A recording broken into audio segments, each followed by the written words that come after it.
So these dogs might look familiar to you because these dogs are Toby's relatives. So the male dog here, Ford, he's Toby's father. This pup right here, she's Toby's aunt.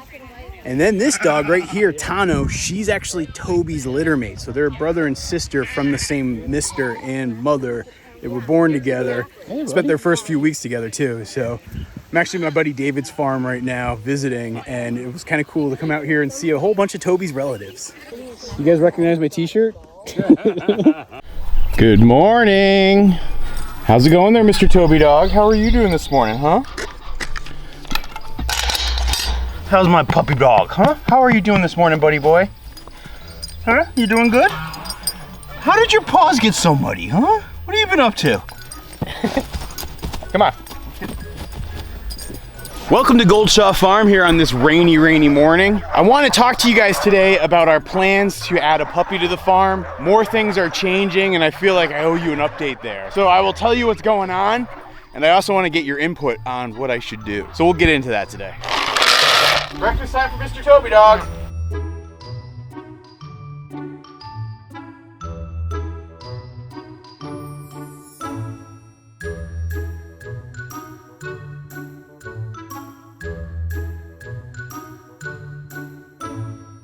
Pablo, get out of there. Come on. You're not allowed to eat the dog food, man.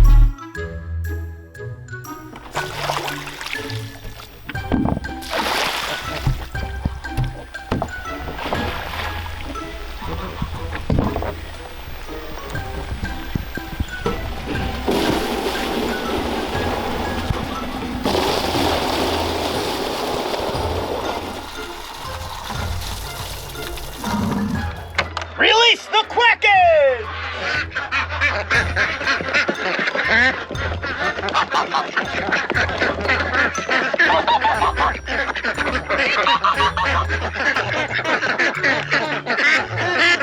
How's it going this morning, duckery doos?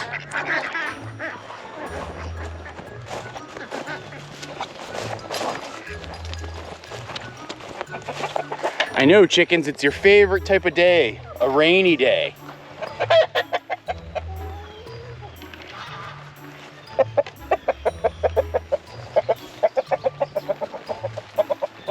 How are my little gooselings doing? So these are our last of the goslings.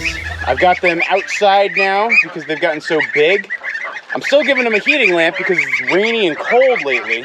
So it means I actually have to run an electric cable from the brooder shed out to here, up and over. Probably give this only a couple more days before I really just take away the heat from them. Oh no, the ducklings escaped again. This happens on basically a daily basis with these ducklings. It's okay, guys, you'll find your mom. There you go. Hey, wait, you'll find her. You'll figure out how to get back under there.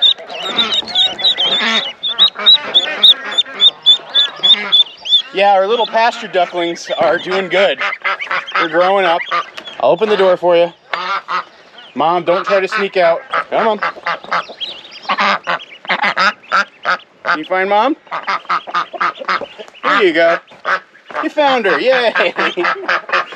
So I gotta say, this brooding setup has worked out phenomenally well for our little wild ducklings. You know, I was really on the fence of what to do with her.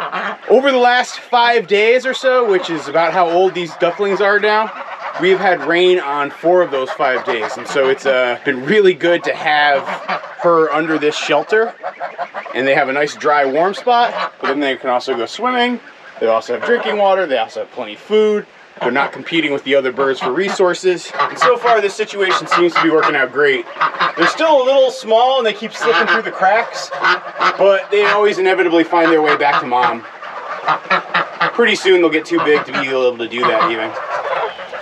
Hang on, I'll give you guys fresh food and fresh water in a minute. Ooh, somebody's already breaking into the food supply, huh, guys? This little duck has been having some problems. You can see she's clearly walking with a limp. I checked her out though. It's not bumblefoot that's the matter with her. I think she somehow injured her leg, and so I think she just needs a little time to heal. It's my best guess. It doesn't seem broken. There's no cuts, there's no sores like Bumblefoot. So I'm not exactly sure what it is, but she's definitely not entirely okay either. So I'm keeping a very close eye on her, making sure she gets some extra food and water. And Toby's helping protect her as well. Isn't that right, buddy boy? Some old leftover cornbread for you guys for today. You're gonna like that, I know it. Good morning, weird chickens.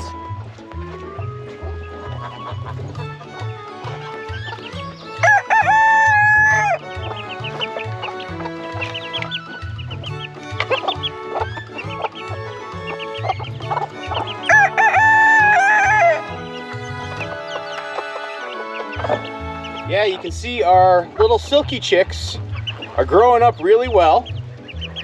They definitely look like crossbreeds. This guy, I am almost certain, is a rooster in the back there. These two are definitely ladies though, and so everybody's looking pretty good. Getting your morning drink on there, geese? Good to see. And here we have the Parks and Recreation crew hanging out.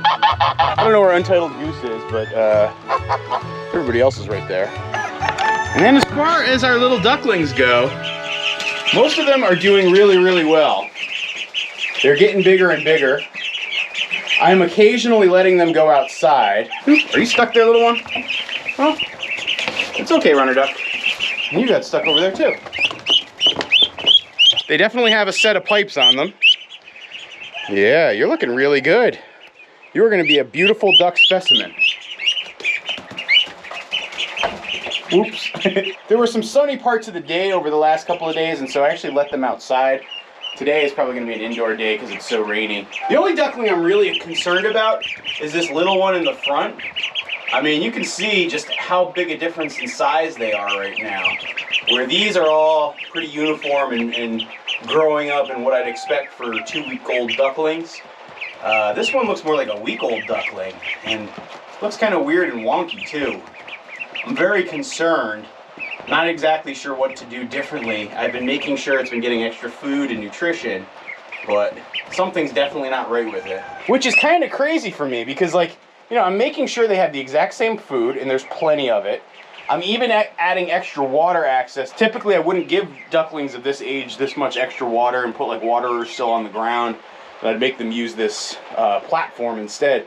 But I'm worried that the little one can't get up there, so I'm still doing this. I'm not 100% sure what's wrong. I will admit I'm a little bummed. I mean, I got a batch of 14, 4 passed away within, I don't know, what, the first 24, I guess maybe 36 hours that they arrived on the farm, which is really disappointing.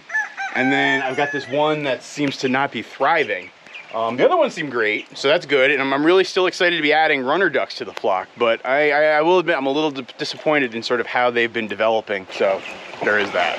When's the puppy coming? When's the puppy coming? When's the puppy coming? Please tell me when the puppy's coming. I don't think a day goes by where I don't get comments or emails or direct messages from folks asking whether or not we're getting the puppy and when our new livestock guardian dog is coming. And I know I addressed this in a video a month or 2 ago, but I figure I've got some new news, so it's worth an update. So here on our farm, as many of you know, we have Toby Dog, who is a livestock guardian dog.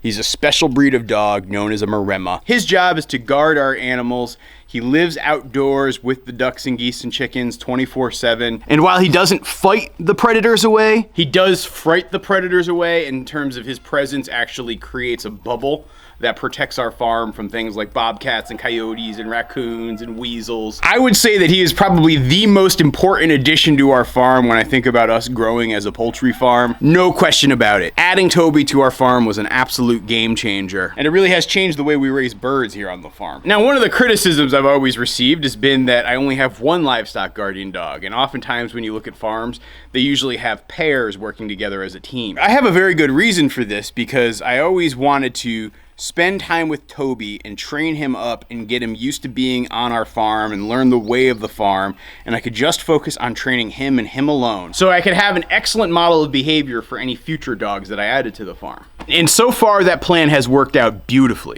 You are beautiful. Toby has been an amazing addition. From a behavior standpoint, he has absolutely been flawless. It took a little bit of work in the beginning, but I am so happy that I invested that time and energy in him. And I know a lot of you have been critical of me raising Toby Dog alone. You know, many folks will say that dogs are pack animals and social creatures, and to not have him on a farm with other dogs is cruel. I will challenge that because I spend hours every day with Toby Dog here around the farm. He has several different flocks of birds that total a number of almost 100 to watch over. And he has his best friend, Pablo Barncat, around the farm to be a buddy and somebody to connect with. And so while I think Toby would ultimately like to have a puppy or another dog around the farm, I don't think he's suffering right now because there is no second dog. I also hear folks say that our farm is much too big for Toby Dog to work alone. And I'm gonna challenge that because of a couple of reasons. Number one, yeah, we have a 160 acre farm, but the pasture that's fenced in is like 9.5 acres. So it's not that giant of an area. And to top that off, for most of the day, most of the birds are spending most of their time in about like a 3 or 4 acre area. And so I'm not that concerned about him getting overrun with predators. It's not like there's packs of coyotes jumping our 5-foot high fence with another, I don't know, 6-7 inches of electrical wire getting in here and savaging him. So I don't feel like he's at risk, which gets me to another reason why I'm not rushing to add a new dog, and I'm okay with just having the one guardian dog here for right now. But long term, I do want to add that second dog. You know, from most Maremma experts that I know, their suggestion is to have a pairing of a male and female dog working together as a team. Like, that's the best possible configuration. It leaves you with good dynamics between your dogs. You don't get into this big crazy pack mentality. And then also oftentimes if you have a male-male or a female-female combo, they can get a little aggressive towards each other. So the long-term vision has always been to add a second dog, a female dog, to the farm.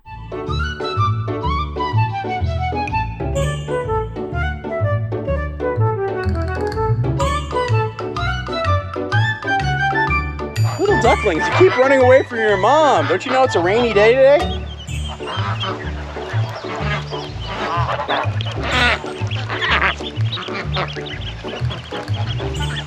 Try this again.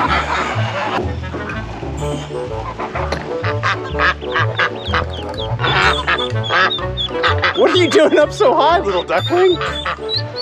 Oh no! Little duckling. Oh dear. Hang on, I got you. It's okay. It's okay. That was quite the wild adventure you just went on. Here you go. Back in with your brothers and sisters. I can't believe how that little duckling went all the way up over the duck tractor. It just goes to show you how they are amazing animals. Even at, you know, what, 6 days old or so, 5 days old?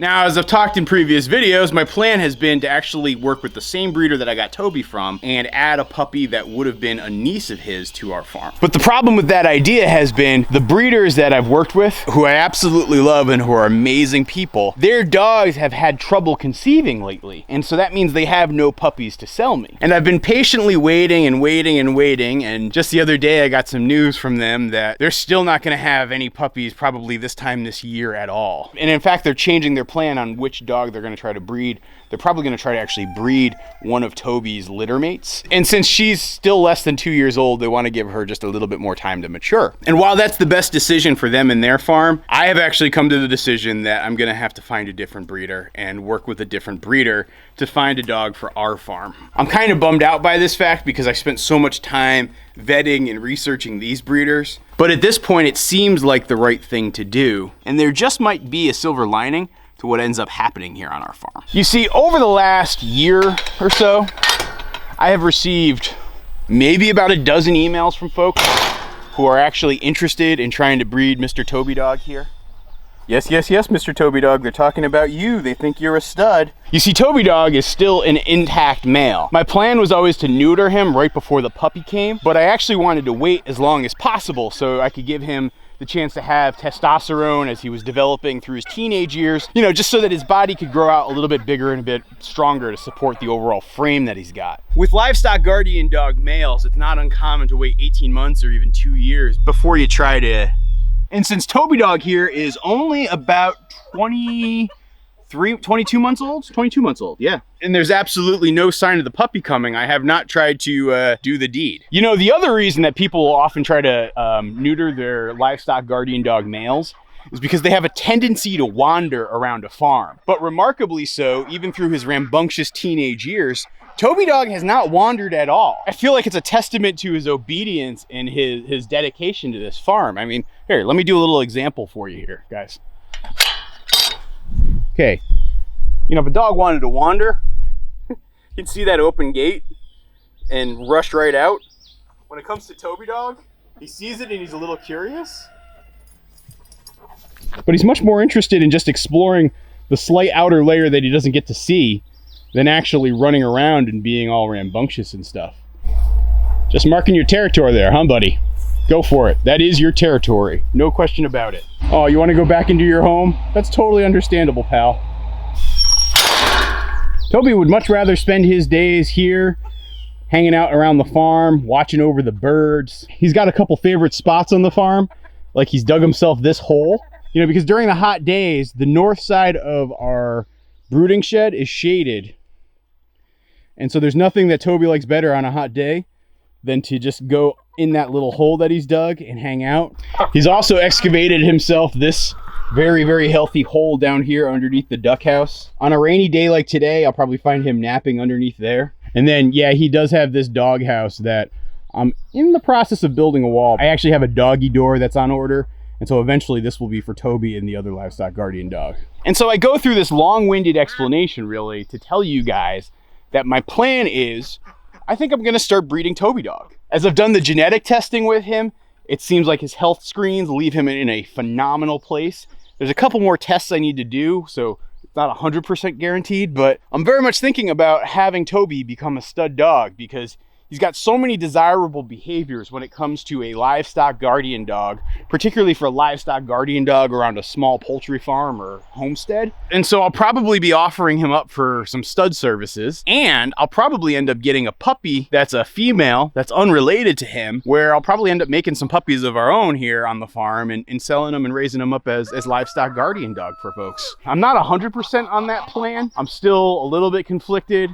I'm not sure if I have the skill set. I feel like there's still a lot of things I've got to learn. But spending so much time working with animals now, and particularly working with Toby Dog, really does have me loving those dogs and trying to raise them right and raise them in a great setting where they have exposure to animals, where they are raised the right way. I don't know. That might be a decent line of business to enter into. And so I'm very much considering that. So I think I've discovered why Toby's paws got so muddy.